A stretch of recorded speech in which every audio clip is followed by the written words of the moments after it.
Indian army के लिए बनाया गया एक ऐसा रम जिसने पूरी दुनिया को अपना दीवाना बना दिया। दोस्तों, हमारे देश भारत में करीब 20% लोग अल्कोहल कंज्यूम करते हैं और इन लोगों के टेस्ट भी काफ़ी अलग अलग होते हैं। लेकिन एक ब्रांड ऐसा भी है जिसके रम का चस्का भारतीयों की जुबान पर सर चढ़ कर बोलता है। जी हाँ, मैं बात कर रहा हूँ ओल्ड मॉन्क की, जिसने अपने 70 साल के इतिहास में भारत ही नहीं बल्कि दुनिया के 50 से भी ज़्यादा देशों को अपना दीवाना बनाया है। एक तरफ तो ओल्ड मॉन्क गरीब लोगों के लिए एक अफोर्डेबल ऑप्शन है, वहीं अमीर लोगों को भी इसका टेस्ट खूब आता है। मतलब चाहे अमीर हो या गरीब, रम के शौकीन हर इंसान ओल्ड मॉन्क की लॉयल कस्टमर की लिस्ट में आता है। देखा जाए तो एक टाइम ऐसा था जब ओल्ड भारत के पूरे 50% अल्कोहल मार्केट को कंट्रोल किया करता था और विजय माल्या जो भारत के अल्कोहल किंग कहे जाते थे, वो भी इस ब्रांड का मुकाबला नहीं कर पा रहे थे। लेकिन फिर साल 2002 में कुछ ऐसा हुआ जिसने ओल्ड के मार्केट शेयर को 50% से सीधा 10% पर पहुंचा दिया और आज के समय में महज 5% ही बचा हुआ है।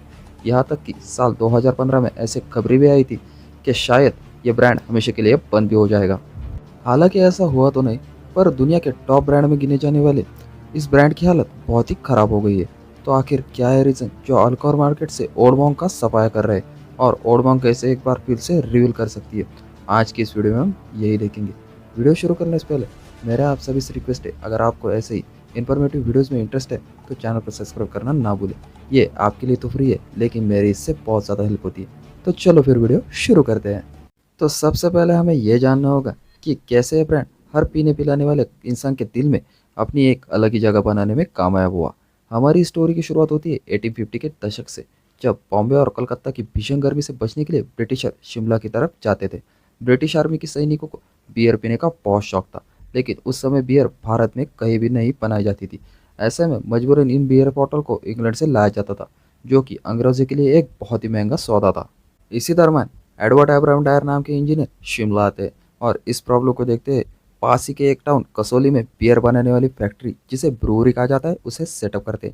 साल 1854 में एडवर्ड डायर इस फैक्ट्री में एशिया की पहली बियर बनाते, जिसका नाम रखा गया था लायन बियर।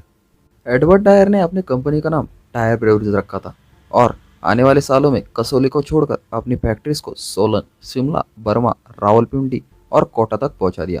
अब यहाँ आपके लिए मैं एक चीज़ बता दूं, उस टाइम बर्मा और रावलपिंडी पाकिस्तान में ना होकर भारत के ही एक हिस्सा हुआ करते थे। साल 1887 में एच जी मैकिन नाम के बिजनेसमैन एडवर्ड डायर की सोलन में स्थित ब्रेवरी को खरीद लेते और वहां पर विस्की बनाने का काम भी शुरू करते। 1903 में जब शिमला तक रेलवे लाइन्स पहुंची तो डायर ब्रेवरीज कंपनी की बियर और विस्की पूरे भारत में बिकने लगी और उनकी सेल्स ऑल टाइम हाई पर पहुंच गई। लेकिन साल 1990 में कुछ ऐसा हुआ कि लोगों को टायर कंपनीज के प्रति भारतीयों के प्यार को नफरत ने बदल दिया। अभी आपको याद ही होगा, यह वही साल था जब कर्नल रॉयल डायर के आदेश पर ही अमृतसर के जालियनवाला बाग में चल रहे हजारों निर्दोष भारतीयों पर गोलियां चलाई गई। अब क्योंकि एडवर्ड रेनॉल्ड डायर टायर ब्रेवरीज कंपनी को शुरू करने वाले एडवर्ड डायर के ही बेटे थे, इसीलिए लोगों ने इनके प्रोडक्ट्स का बहिष्कार करना शुरू कर दिया। ऐसे में एडवर्ड डायर ने एमजी मैकिंग के साथ मिलकर इस कंपनी का नाम बदल दिया और डायर मैकिंग ब्रेवरीज रख दिया। लेकिन यह सब्र भी ज़्यादा नहीं तो नहीं चला और 1947 में भारत को आज़ादी मिलने के बाद इसको नरेंद्र मोहन ने खरीद लिया और अब इस कंपनी का नाम बदलकर मोहन मैकिंग प्राइवेट लिमिटेड रख दिया गया और आज भी यही कंपनी ओल्ड मॉन्क की पेरेंट कंपनी है। अभी ऐसे में सवाल ये उठता है कि इस सब में ओल्ड मॉन्क की एंट्री कैसे और कब हुई, क्योंकि अभी तक तो हमने इस नाम के किसी भी रम की बात नहीं की है। तो बेसिकली ओल्ड मॉन्क की शुरुआत 1954 में नरेंद्र मोहन के बेटे वेद रतन मोहन ने कराई थी। उन्होंने ऑब्जर्व किया था कि भारत में बियर और विस्की के तो कई सारे ब्रांड हैं, पर रम कैटेगरी में सिर्फ हरक्यूलिस नाम के ब्रांड की ही मोनोपोली हुआ करती थी। उस समय इंडियन आर्मी को भी हरक्यूलिस ही रम सप्लाई करता था। लेकिन ओल्ड ने जैसे ही इंडियन मार्केट में एंट्री मारी, उसने हरक्यूलिस को डायरेक्टली रिप्लेस ही कर दिया। ओल्ड टेस्ट और क्वालिटी में इतनी सुपीरियर थी कि उसने कुछ ही सालों में इंडियन अल्कोहल मार्केट पर कब्जा कर लिया और धीरे धीरे हम भारतीयों को अपना दीवाना बना लिया। इंडियन आर्मी के सोल्जर्स के बीच ओल्ड का क्रेज इतना ज़्यादा है कि करीब 70 साल बाद भी आर्मी की ज़्यादातर बटालियंस को यही रम सप्लाई की जाती है। अभी इन सब के बीच में आपके माइंड में एक सवाल ज़रूर आ रहा होगा कि ओल्ड मॉन्क को आखिर अपना नाम कहाँ से मिला।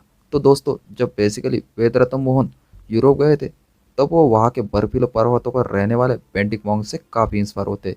ये मॉन्क सेंट बेंटिक नाम के एक क्रिश्चियन मॉन्क के फॉलोअर्स थे और सादा जीवन जीते थे और रम पिया करते थे। अब चाहे ओल्ड मॉन्क को बनाना हो या फिर इसका नाम रखना हो, ये दोनों आइडियाज़ यहीं से लिए गए थे। ओल्ड मॉन्क के बारे में एक सबसे यूनिक बात है और वही बात इसको सबसे अलग और खास बनाती है, और वो बात है उसकी मार्केटिंग स्ट्रैटेजी। एक तरफ जहाँ बिजनेसेस एडवर्टाइजमेंट और मार्केटिंग में पानी की तरह पैसा बहाते, वही ओडमोंग ने आज तक एक भी ऐड नहीं किया है। आपने ना तो कभी ओडमोंग का कोई बैनर या पोस्टर देखा होगा, और ना ही कभी इसका टीवी या डिजिटल ऐड आपने कहीं भी देखा होगा। ओडमोंग के एडवर्टाइजमेंट खुद उसके लॉयल कस्टमर करते, और उसके ओनर्स का मोटो है only taste can advertise it, यानी कि ओडमोंग का टेस्ट ही इसकी एडवर्टाइजमेंट। अब दोस्तों, सुनने में ये स्ट्रैटेजी काफ़ी अच्छी और रिवॉल्यूशनरी लगती है, लेकिन बिजनेस पर्सपेक्टिव से ये ओडमोंग पर काफ़ी ज़्यादा भारी पड़ रही है।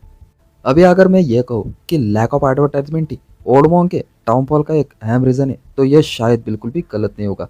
अब जैसा कि मैंने आपको वीडियो के शुरुआत में ही बताया था कि एक समय ओडमोंग इंडियन रम मार्केट में 50% से भी ज़्यादा डोमिनेट करती थी, लेकिन आज इसका शेयर 5% से भी कम रह गया है। साल 2002 के पहले तक तो यह हालत थी, कोई भी अल्कोहल ब्रांड ओडमोंग का सामना नहीं कर पा रहा था, और भारत के अल्कोहल की कहे जाने वाले विजय माल्या भी ओडमोंग को बीट करने में नाकाम रहे थे। ओल्ड मॉन्क के बाद दूसरे नंबर पर मैकडॉस सेलिब्रेशन हुआ करती थी, जो कि विजय माल्या की कंपनी यूनाइटेड स्पिरिट्स के अंडर आती थी। पर मैकडॉस रम की सेल्स ओल्ड मॉन्क के कंपैरिजन में आती भी नहीं थी। लेकिन साल 2002 में मैकडॉस अपनी सेलिब्रेशन रम को काफ़ी तेज़ी से एडवर्टाइज करना शुरू करती है, और सिर्फ 3 सालों में ही यह कंपनी ओल्ड मॉन्क को पीछे कर देती है। 2002 तक तो ओल्ड मॉन्क हर साल 80,000 से भी ज़्यादा बॉटल सेल कर रहा था। 2011 के डेटा के अकॉर्डिंग उनकी सेल्स 30 लाख पर आ गई।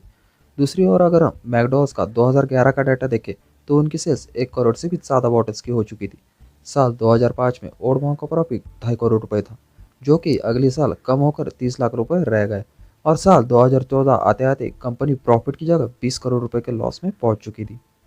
साल 2012 में वेदरत्न मोहन के भाई और ओडमोंग के मॉडर्न सक्सेस का सबसे बड़ा चेहरा माने जाने वाले कपिल मोहन 82 साल की उम्र में रिटायरमेंट ले लेते हैं, और इस ब्रांड को आगे ले जाने की जिम्मेदारी उनके बेटों पर आ जाती है। और बस यही से ओडमोंग की पूरी मैनेजमेंट बिखर सी जाती है, और उनके कंपटीशन में खड़े ब्रांड्स एडवर्टाइजमेंट में पानी की तरह से पैसा बहाकर मार्केट में लंबी लीड ले लेते हैं। हालांकि ओडमोंग के डाउनफॉल का जो पूरा क्रेडिट है, वो उनकी पुअर मार्केटिंग स्ट्रेटजी और फेल मैनेजमेंट को ही नहीं दिया जा सकता। इसमें ओडमोंग के डिस्ट्रीब्यूशन नेटवर्क और गवर्नमेंट पॉलिसी का भी बहुत बड़ा हाथ है। आपको बता दूं तो ओडमोंग ने कभी भी अपना खुद का डिस्ट्रीब्यूशन नेटवर्क बनाने की कोशिश ही नहीं की है। वो आज भी थर्ड पार्टी डिस्ट्रीब्यूशन नेटवर्क पर भी डिपेंडेंट करते हैं। उनकी वजह से उनकी रीच जो है वो बहुत ही कम हो जाती है। देखा जाए तो ये फैक्टर इसलिए भी इम्पोर्टेंट हो जाता है, क्योंकि अल्कोहल के बिजनेस में लॉजिस्टिक और रिटेल डिस्ट्रीब्यूशन ही सेल को तय करता है। समय समय पर बदलती गवर्नमेंट पॉलिसीज ने भी ओडमोंग को खासा डैमेज किया है। जैसे कि यूपी गवर्नमेंट के फैसले के बाद उन्हें लखनऊ की अपनी फैक्ट्री को बंद करना पड़ा। ऐसे ही जहाँ तमिलनाडु, जहाँ ओडमोंग की सेल्स बहुत ज़्यादा हाई थी, वहाँ के स्टेट गवर्नमेंट ने एक दिन अचानक सारी शराब की सेल्स जो है वो अपने हाथों में लेने का फैसला कर लिया। दोस्तों, शुरुआती दिनों में ओडमोंग सभी लोगों के बीच में अपनी पहुंच इसलिए बना पाया क्योंकि उनकी प्राइस बहुत ही अफोर्डेबल थी। लेकिन इसी अफोर्डेबिलिटी के चलते आज ओडमोंग की इमेज को उसको बहुत ज़्यादा डाउन कर दिया है। एक्चुअली ओडमोंग ये समझ ही नहीं पाया कि आजकल का यूथ शो ऑफ करने के लिए अफोर्डेबल नहीं बल्कि सप्लीमेंट की अल्कोहल को कंज्यूम करना पसंद करता है। बिजनेस में फ्यूचर ट्रेंड्स को ना समझ पाना आज ओडमोंग को भारी पड़ रहा है, और यह उनके डाउनफॉल का एक मेजर रीज़न बना। और अब सवाल यह उठता है कि यह डाउनफॉल ओडमोंग को ले डूबेगा, और क्या भारत समेत वो पूरे 50 देशों में अपना स्वाद का जादू फैलाने वाला ये ब्रांड बंद हो जाएगा? अब इसका सवाल दोस्तों हाँ भी है और ना भी। अगर ओडमोंग ने अपनी हालत नहीं सुधारी, तो आने वाले सालों में इस कंपनी को डूबने से कोई नहीं बचा सकता। लेकिन ये कंपनी अपने आप में कुछ चेंजेस करती है और अपने ओवरऑल सिस्टम को और ज़्यादा बेटर बनाती है, तो फिर आज भी ये कंपनी ऑर्गेनिक टेस्ट की वजह से और अपनी क्वालिटी के दम पर एक बार फिर से टॉप पर पहुंच सकती है। आज के वक्त में भी एक ऐसी कंपनी जिसने अपने अफोर्डेबल प्राइस और अपने टेस्ट के दम पर मार्केट में एक जो टॉप की पोजीशन है उसे ऑक्यूपाई कर लिया है, जिसके बारे में मैंने डिटेल में इस वीडियो में बताया, जिसका लिंक जो मैं डिस्क्रिप्शन बॉक्स में डाल दूंगा। आई होप कि आप सभी को ये वीडियो अच्छा लगा होगा। आपको ओल्ड कमांग के बारे में क्या लगता है, और आपने भी उसके बारे में सुना होगा। सब लोग उसे आर्मी के लेकर बुलाते, आपने भी अगर उसके बारे में सुना होगा, उसके बारे में मुझे प्लीज़ कमेंट आउट करके बताइए। वीडियो अच्छा लगे तो वीडियो को लाइक कीजिए, नए हो तो चैनल को सब्सक्राइब कीजिए। And thanks for watching.